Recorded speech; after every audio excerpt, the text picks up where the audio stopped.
Ah là là, il y en a qui se complaisent dans le clash, le drama et toutes les polémiques qu'il y a autour de l'Olympique de Marseille. Et oui, c'est un club qui fait parler, qui fait vendre. Et oui, certains en profitent. J'en ai parlé dernièrement et j'en reparlerai tout le temps.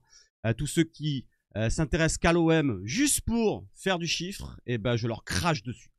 Alors pour ma part, je vais pas m'intéresser trop à la polémique qui a eu lieu toute cette semaine. Voilà, je l'ai pas trop relayé sur ma chaîne. Je n'ai pas fait de vidéo putaclic, putabuzz. J'ai juste parlé vite fait de ce que je pensais un petit peu. Voilà, donc comme je vous l'ai dit, moi, ça se passe, toutes ces choses-là, ça se passe dans tous les autres clubs. Malheureusement ou heureusement, hein, l'OM est un grand club. Et oui, l'OM est un grand club. Donc qui dit grand club, eh ben si ça sort, eh ben ça fait du chiffre, ça fait de la polémique. Et oui, ça fait du référencement pour tous les médias, pour tous les insiders, pour tous les chaînes YouTube même. Oui, et voilà, donc pour tous ceux qui sont dans ce domaine-là, eh ben, je vous crache dessus encore une fois. Alors moi, je vais pas m'intéresser à chercher qui est la top. Voilà, ça m'intéresse pas du tout. Je vais m'intéresser à ce qui m'intéresse d'abord, c'est le terrain. Voilà, on va revenir vite fait, bien fait sur la polémique. On va voir un petit peu ce qui a été dit. Voilà, donc du côté de De Zerbi, du côté de Neil Maupay, qui a défendu le coach. Il a dit qu'il n'y avait aucune mutinerie. Voilà, pas de mutinerie. Mutinerie, non. Et oui, tous ensemble, oui. Jusqu'à la fin de la saison, il faudra terminer cette saison en trombe et ne plus faire d'erreurs. Comme il a dit De Zerbi pendant la conférence de presse, il a dit si on ne fait plus d'erreurs, défensives qu'on donne des buts ou offensives qu'on manque les buts, et bien derrière, peut-être qu'on terminera deuxième à la place qu'on mérite. Et oui, parce qu'on la mérite cette place, cette deuxième place. On a été deuxième tout le long de la saison, voilà, pratiquement 20 fois sur 27 rencontres. Il nous reste 7 rencontres. 7 rencontres et un calendrier qui est compliqué pour nous, mais pour les autres aussi. Alors, je vous montre le calendrier vite fait, bien fait. Regardez, dites-moi ce que vous en pensez. Les amigos. Donc, nous avons Monaco qui est deuxième avec 50 points et plus 20 différences de but. L'OM qui est à 1 point derrière. Malheureusement, on est passé troisième dorénavant. Voilà, donc 18 buts de différence de but, pardon, excusez-moi. 47 points pour les Niçois, 47 points pour les Lillois, 47 points pour les Strasbourgeois avec une différence de but différente pour certains comme Nice qui ont 18 buts de plus. 13 pour Lille, 10 pour Strasbourg et 45 points pour les Lyonnais qui sont derrière la traîne. Mais ils peuvent remonter avec la victoire à 3 points, ça va très vite.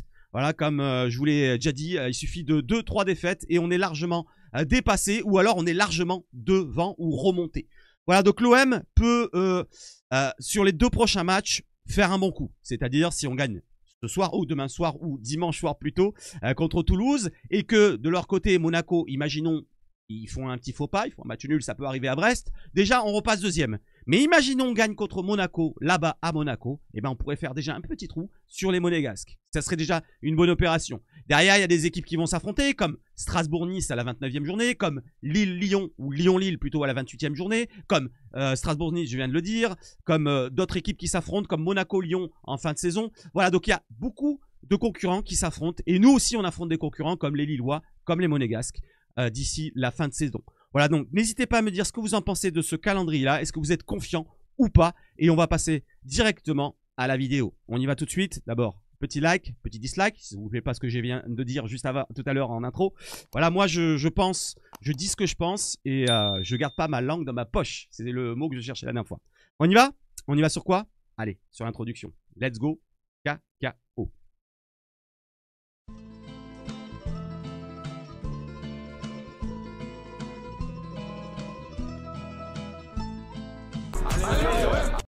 Et allez l'OM, on commence par ce drama, cette polémique, cette bande dessinée, made in feuilleton, comme ceux qui connaissent les années 80-90.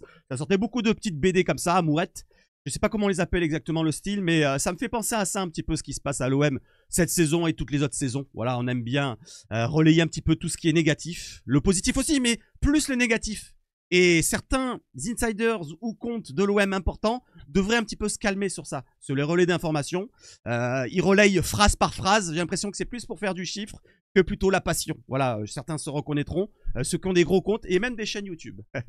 Dimanche, après Reims-OM, lors de la mise au vert dans le vestiaire, Roberto De Zerbi vise encore Luis Enrique et Greenwood, qui ne sont pas impliqués, qui ne font pas d'efforts. On le sait très bien depuis le début de la saison pour Greenwood et depuis quelques semaines pour Enrique. Puis vient Lirola. Lirola, il le prend à partie. Personne ne voulait de toi. Dans ce club, l'été dernier, j'étais le seul à croire en toi. Et tu me remercies en défendant comme ça?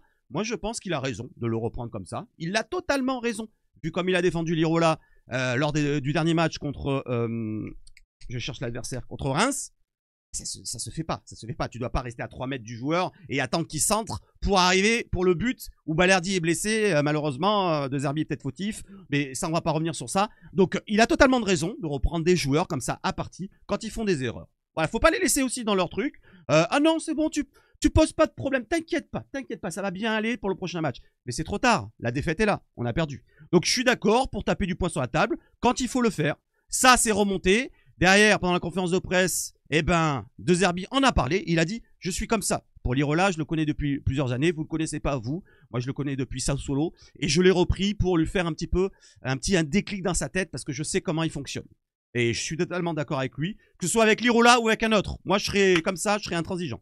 Les joueurs ont été autorisés à quitter la commanderie qu'à 20h30 ce dimanche. Il y a des personnes qui sont de confession musulmane et à qui ça aurait posé des problèmes, selon l'équipe. Selon petit top qui traîne dans les vestiaires ou ailleurs. Certains joueurs regrettent de ne pas avoir pu célébrer l'Aïd el-Fitr, je ne sais pas si je le dis bien, je suis désolé, en famille avec leurs proches. Ça, par contre, alors, j'ai rien contre les religions à droite, à gauche, je m'en fous complètement. Moi, ce qui m'intéresse, c'est le sportif. Voilà, c'est pour ça que je vous dis, tout ce qui est polémique, clash, drama, ici et là, ça m'intéresse pas. Moi, j'ai envie de voir mon équipe sur le terrain, j'ai envie de voir mon équipe gagner des points, gagner des matchs, avec la manière ou pas la manière. Pour l'instant, on prendra pas la manière, c'est pas grave, mais d'abord le sportif. Voilà, tout ça, c'est de l'extra sportif pour moi, et je suis d'accord avec De Zerbi, il n'a pas à prendre en compte de la confession religieuse d'un joueur, d'un tel. S'il a envie de taper du poing sur la table et aller punir au moment où il doit les punir, eh ben il est puni. Malheureusement, ça tombe un jour particulier, ben c'est juste que c'est un hasard. Voilà, c'est un hasard, c'est tombé comme ça ce jour-ci. Donc moi je vais pas taper du poing sur la table, je vais pas taper du poing sur la table, j'allais dire, de taper sur De Zerbi pour cela. Voilà, je suis d'accord pour punir les joueurs quand il faut les punir, tout simplement. J'enchaîne avec vous allez me faire échouer. Voilà, vous voulez me faire échouer, pardon. Alors, on va échouer tous ensemble. C'était à la cantine, l'ambiance était trop décontractée. Il a vu Lirola et d'autres joueurs rigoler ensemble. Ça l'a fait pester à Robert De Zerbi. Il a pété un câble. Il a dit quoi? Vous voulez qu'on échoue ensemble? Eh ben, on va échouer ensemble. Voilà, donc je suis d'accord aussi. Voilà, il faut péter un câble au bout d'un moment pour un petit peu crever l'abcès. L'ambiance tendue, par contre, du lundi 31 mars. Et c'est là qu'on parle de mutinerie. Je ne vous entraînerai pas aujourd'hui, nous dit De Zerbi, dégoûté par l'attitude générale de tous les joueurs. On n'ira pas sur le terrain alors, le vestiaire décide. Les petites trompettes de joueurs quand ils se prennent pour des princesses. Face à ce Reims-là, c'est Benassia qui est arrivé. Il a tapé du poing sur la table. J'aime bien dire cette expression. Avec votre niveau et l'équipe alignée, vous auriez dû gagner, j'ai oublié un R, même sans entraîneur, pour vous diriger. Le médiateur Benassia insiste. Finalement, voilà, ils se sont entraînés avec Robert De Zerbi qui était sur le terrain, sur le pré, mais il était à l'écart. Il regardait ça de loin, très froid. Voilà un petit peu la mutinerie, soi-disant, qui s'est déroulée ce lundi. Toute la semaine, ça a dû être tendu. Mais c'est normal, il faut crever l'abcès. Au bout d'un moment, quand ça va pas, eh ben, il faut le dire. Voilà, donc les amis, je sais pas ce que vous allez en dire. Est-ce que vous allez chercher une top ou si ou là? Moi, je m'en fous complètement de ça. Et je passe next. Nil Mopé, il n'a jamais été question de ne pas s'entraîner. Voilà, pour la mutinerie, next. Nil Mopé sur Roberto De Zerbi. Il n'y a pas de cassure entre le coach et nous. Au contraire, il est tellement passionné et à cœur de mener notre projet qu'il y a des choses à régler après des mauvaises performances. On est tous avec lui. Voilà, on est tous avec lui, tous ensemble, unis pour réaliser notre objectif et atteindre notre objectif de cette fin de saison. C'est quoi? C'est le podium. Au moins la 3e place. Si on est 3e, on sera déçu de ne pas être 2e. Mais au moins la 3e place pour être directement qualifié en Ligue des Champions. C'est le principal objectif et c'est ce qu'on doit atteindre. Voilà. Il ne faut pas se désunir, il faut rester tous ensemble. Je connais le calendrier de l'OM et ceux de ses concurrents par cœur, on l'a vu tout à l'heure. Alors, je ne sais pas pourquoi je relaye ça. Voilà, donc Franck McCourt sera présent dimanche au Vélodrome pour le match contre Toulouse. Il vient aussi à Marseille pour faire un point avec Longoria sur la situation du football français qui le préoccupe par rapport aux droits TV. Alors, je reviens sur Roberto De Zerbi. On lui a parlé aussi de la rumeur autour de l'AC Milan qui est intéressé pour le faire venir en tant que coach. Ça, eh ben, c'est du côté de l'Italie. Voilà, lui, il n'a aucun intérêt de partir de l'OM pour l'instant. Il est vraiment impliqué à 100%, il a dit. Et je n'appelle pas les autres clubs. Je suis intéressé que par l'OM et je resterai à l'OM. Et plus il y aura de polémique, il a fait un petit clin d'œil en commençant la conférence de presse, plus il y aura de polémique, plus ça me donnera envie de rester plus longtemps. Il a parlé même de 3, 4, 5 ans à l'OM. Donc, laissons un petit peu travailler De Zerbi, laissons voir un petit peu comment ça se déroule. Et c'est l'année prochaine, moi je vous ai dit qu'il faudra juger. Cette fin de saison, Voilà, on a enchaîné les défaites. Malheureusement, bah, ça arrive. Voilà, dans le sport, ça arrive d'enchaîner les défaites, dans le football, dans tous les autres sports. Et il y a des mauvaises passes à tous les sports, dans tous les clubs. Et tout ce qui se passe dans le club en interne, ça doit rester en interne. À la limite, ça sort. Mais pourquoi en faire tout un drama? Ça sert à quoi? Ça sert à quoi de rabâcher toujours les mêmes choses? Restons concentrés ensemble et restons unis pour cette fin de saison. J'enchaîne les amis avec les blessures et Amin Harit qui a repris avec le groupe, Léo Ballardi qui est en soins, Pierre-Emile Auberg, phase de réathlétisation terrain, Luis Felipe, phase de réathlétisation terrain, Faris Moumania poursuit son travail collectif de terrain. Alors Højbjerg veut rejouer, mais De Zerbi un petit peu lui a dit pendant la conférence de presse, il a répondu comme quoi bah, on prendrait pas trop de risques sur cela. Donc concernant d'autres joueurs qui sont à risque, qui sont incertains, c'est Gouiri et Nadir. Là, c'est une grosse surprise. Gouiri, attention. Voilà, donc finalement, bah, on aura Mopé qui sera sûrement en pointe. Et Nadir, une solution supplémentaire en moins pour le milieu de terrain. Højbjerg et Murillo, on en a parlé. Murillo, on n'en a pas parlé, pardon. Murillo qui est de retour, mais il n'était pas présent à l'entraînement. Tout comme Harit, tout comme Ballardi. Le coach vient de discuter 10 minutes à part avec Rongier juste avant la séance. Les entretiens se poursuivent. Alors ça, c'est pour la recherche de la top, pour ceux qui recherchent une top. Derrière, il a précisé, Karim Atab, un peu plus tard, Roberto De Zerbi s'est entretenu avec Mason Greenwood par rapport à Valentin Rongier. Le fait qu'il se soit isolé pour parler avec lui ne doit pas être interprété de manière négative. En tout cas, c'était pas le but de ma phrase, loin de là. Voilà, donc ça sert à rien d'épiloguer et de détailler tout cela. Voilà, ça sert à rien de trouver un fautif, que ce soit Rongier ou un autre. Voilà, on s'en fout complètement. On s'en fout, on s'en fout. Restons concentrés sur le terrain, sur le sportif. Voilà, donc la conférence de presse, elle était dégueulasse. Franchement, je l'ai regardé d'un coin, voilà, de l'œil, j'allais dire d'un coin, voilà, comme ça, je l'ai regardé, je l'ai écouté plutôt que regarder. Et toutes les questions étaient basées sur la polémique, le drama, la polémique, le drama. Je m'en bats les steaks. Moi, c'est le sportif qui m'intéresse. Voilà, c'est par le sportif qu'on répondra présent. Voilà, tout ce qui est dit, tout ce qui est relayé du vestiaire, ça peut faire du mal. Voilà, il l'a dit, Roberto De Zerbi, ça m'a énervé, ça m'a fait... J'ai passé une mauvaise semaine. Mais derrière, si sur le terrain, ils répondent présent, bah, il n'y aura pas de souci, on s'en fout de la polémique. Voilà, dans les grands clubs, il y en a des polémiques. Ça ressort pas malheureusement. Voilà, de leur côté, ça ressort pas heureusement plutôt. Nous, c'est ressorti voilà, pour faire, comme je vous l'ai dit en début, dans l'intro de la vidéo, du chiffre. Que ce soit les médias, que ce soit les insiders, que ce soit les autres chaînes. Je ne parle pas d'aucune chaîne là, ici, mais vous voyez ce que je veux dire. Donc moi, je ne vais pas rester 150 ans sur ça. Je ne vais pas faire d'autres vidéos. J'ai peut-être dit des conneries, mais ma façon de penser, vous la connaissez et je dis tout ce que je pense. Voilà. Allez, j'enchaîne maintenant avec le sportif, comme je vous l'ai dit. La composition d'équipe que ça pourrait nous donner avec les absences. En présence, donc Rulli au gardien. J'ai mis une défense à 4 parce qu'on n'a pas beaucoup de choix derrière. Dedic à droite, Murillo dans l'axe à côté de Kondogbia. Merlin sur la gauche. Alors, pourquoi Murillo dans l'axe? C'est parce que, à mon avis, De Zerbi ne veut pas mettre deux gauchers avec Cornelius et Kondogbia dans l'axe de la défense. À moins que Kondogbia vienne au milieu, Cornelius aille derrière et Rongier ou Benasser aille sur le banc. Ça, on peut le penser aussi. Voilà un 4-3-3 avec Rongier en pointe basse ou Benasser en pointe basse, comme vous le voulez, ou l'inverse, ici et là. Rabiot sur le côté gauche, son meilleur poste depuis qu'il joue pro pratiquement. Enrique côté gauche, Mopé dans l'axe avec l'incertitude de Amin Gouiri et Greenwood sur le côté droit. Voilà les amis, je ne sais pas ce que vous en pensez de cette compo-là. Je vous montre le classement vite fait, bien fait. Le classement, l'OM est 3e, on l'a vu au début. De la vidéo, pardon, avec 49 points, 1 point de retard sur les Monégasques. Les Nantais qui affrontent Nice ce soir du côté du stade Alliance Riviera, Nice qui est juste derrière nous, ça serait bien un petit match nul. Les Toulousains qui sont à 34 points, donc ils sont dans le ventre mou. Ils joueront délivré et libéré. Et justement, en parlant des Toulousains, voyons un petit peu où ils en sont par rapport aux confrontations. Au Vélodrome, au championnat, donc nous avons 20 victoires au Vélodrome pour les Marseillais, 10 matchs nuls et 2 victoires à peine dans l'histoire, dans l'historique des confrontations. Voilà, donc on a Amin Gouiri face à Gbo. Voilà, Amin Gouiri malheureusement peut-être pas disponible pour le match, mais c'est pas grave. Je l'ai mis quand même avant. Du côté des joueurs à surveiller, du côté des Toulousains, nous avons Magri qui reste sur 4 buts lors des 4 derniers matchs. Lors des 5, il n'a pas joué le dernier match, mais lors des 5 derniers matchs, il a marqué 4 buts parce qu'il avait joué que 4 matchs. Donc attention à Magri qui est en grande forme, même si c'est pas un titulaire indiscutable. On a Joshua King qui a marqué 1 but lors du dernier match contre Brest, malgré la défaite de 2 buts à 4 du côté de la Bretagne. 21 matchs, 5 buts, 3 passes D. 22 matchs pour Magri, 4 buts. Et les 4 buts sur les 4 derniers matchs pour Magri. Et Gbo, que je viens de parler. Gbo, un joueur élégant, un joueur qui est percutant. Et d'ailleurs, il y a une stat que j'ai regardée sur un site, c'est sur WoScore. J'ai oublié de vous mettre la stat. L'équipe de Toulouse est une des plus grosses équipes en termes de dribble. Voilà, je crois que c'est la 3 ou 4e équipe dans le championnat de Ligue 1 qui tente le plus de dribble et qui en réussit le plus. L'OM est à la 9e ou à la 10e place. Donc attention à cette équipe qui provoque beaucoup, qui a beaucoup de vitesse et qui a des joueurs qui sont efficaces comme Magri, comme King ou alors comme le jeune Gbo. Voilà les joueurs à craindre. N'hésitez pas à me dire lequel vous craignez-vous de votre côté. On peut parler aussi de Suazo qui a une bonne patte gauche avec 6 passes décisives en Ligue 1 cette saison.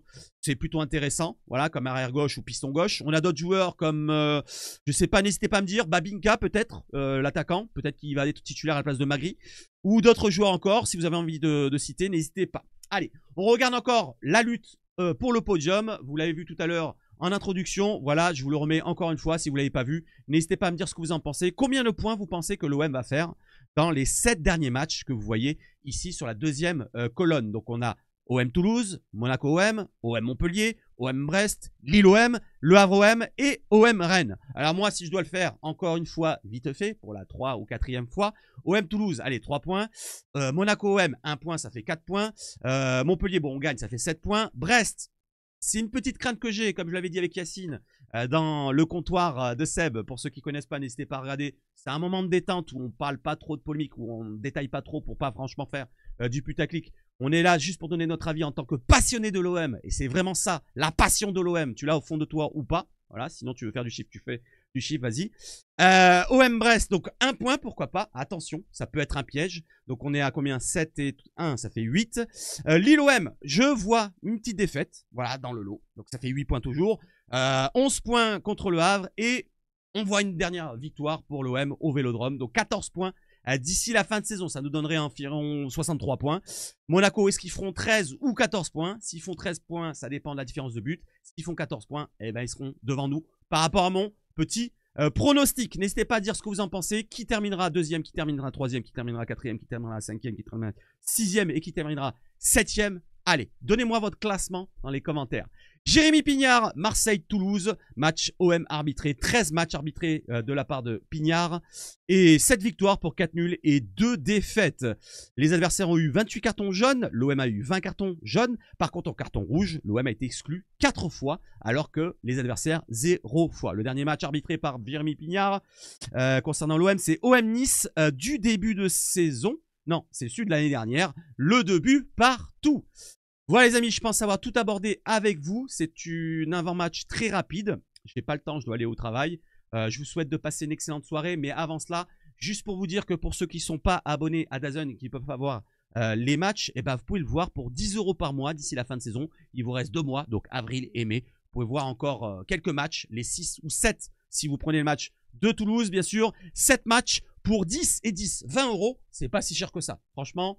Je vous conseille ceux qui ont moins de 26 ans par contre. Ceux qui ont moins de 26 ans, voilà, prenez ça, c'est une bonne promo d'ici la fin de saison, comme ça vous serez tranquille. Il n'y aura pas d'IPTV, il n'y aura pas de Telegram, il n'y aura pas de problème, de piratage de ci, de là. Vous prenez Next, vous regardez avec votre téléphone, votre tablette. Je fais de la pub pour DAZN, tiens. Et l'OM fait de la pub pour DAZN, comme ça tout le monde fait de la pub pour DAZN. Je n'aime pas DAZN, mais c'est juste que j'avais envie de le dire pour vous qui n'avez pas les moyens de payer 20 € ou 30 € par mois pour l'abonnement principal de DAZN, et ben vous l'avez pour 10 €. Pas excessif, excessif. Ça devrait être le prix de base, ça devrait être le prix de base pour toute l'année. Voilà, pour toute l'année, 10 € par mois pour la Ligue 1, c'est parfait. Ou à la limite, ils doivent faire au club. Au club, par exemple l'OM. Moi, si tu me dis, je paye 15, allez, 15 €, ça fait déjà pas mal. Mais 20 €, ça commencera à faire pas mal. Mais même 20 €, j'irai jusqu'à 20 € pour regarder tous les matchs de l'OM. Voilà, pour juste les matchs de l'OM. Je m'en fous des autres matchs. Je sais pas ce que vous en pensez, mais n'hésitez pas à me dire ce que vous en pensez. Bon les amis, je pense avoir tout abordé avec vous. Ça a été, comme je vous l'ai dit, une vidéo très très rapide. N'hésitez pas, like, dislike, abonnement et la cloche pour être prévenu des prochaines vidéos, prochains contenus. Je suis désolé si j'étais un petit peu confus dans la vidéo. Je pense avoir tout dit sur De Zerbi qui s'est défendu comme je vous l'ai dit. Donc De Zerbi qui a mis next pour les rumeurs autour de lui pour l'AC Milan. Il a mis next pour beaucoup de choses. Voilà, donc il a dit que l'ambiance, bien sûr, c'est réel, tout ce qui se passe. Tout ce qui a été relayé, il n'a pas démenti. Voilà, tout ce que je vous ai montré en début de vidéo, c'est vrai, c'est réel. Mais ça se passe dans tous les clubs. Et il l'a dit, De Zerbi, ça se passe dans tous les clubs. Mais dans tous les autres clubs, c'est pas la même chose. Quand ça ressort, il n'y a pas le même rayonnement, il n'y a pas le même le référencement pour tous ceux qui veulent du pognon. Voilà, donc il y a autre chose à dire aussi. C'est vrai que j'ai oublié d'en parler, c'est la rumeur. Une rumeur qui est sortie sur Medina. Je ne sais pas si vous l'avez vu. Voilà, c'est par rapport à l'équipe. Est-ce qu'on va dire que c'est vrai ou faux? Mais en tout cas, je vous la relaye. L'OM est intéressé par Facundo Medina, 25 ans, le défenseur de Lens, est envisagé de l'associer. On l'envisage de l'associer, pardon, à Léo Ballardi la saison prochaine, selon l'équipe. Voilà, prenez-le comme vous voulez. N'hésitez pas à me dire ce que vous en pensez. Medina, c'est un excellent joueur. Si c'est une vraie rumeur, une vraie info, en tout cas, moi, je valide le profil. Après, il faudra d'autres joueurs derrière parce que un seul, ça suffira peut-être pas. Sûrement pas même. Voilà, les amis, je vous souhaite de passer une excellente fin de journée, soirée. C'était l'avant-match très rapide, malheureusement différente d'habitude. Voilà, je pense ne pas être parti trop dans les insultes et je pense avoir tout dit. Allez, vive le foot chez Sabah, je encore une fois. Et surtout, j'ai oublié l'intro. L'outro. Allez l'OM.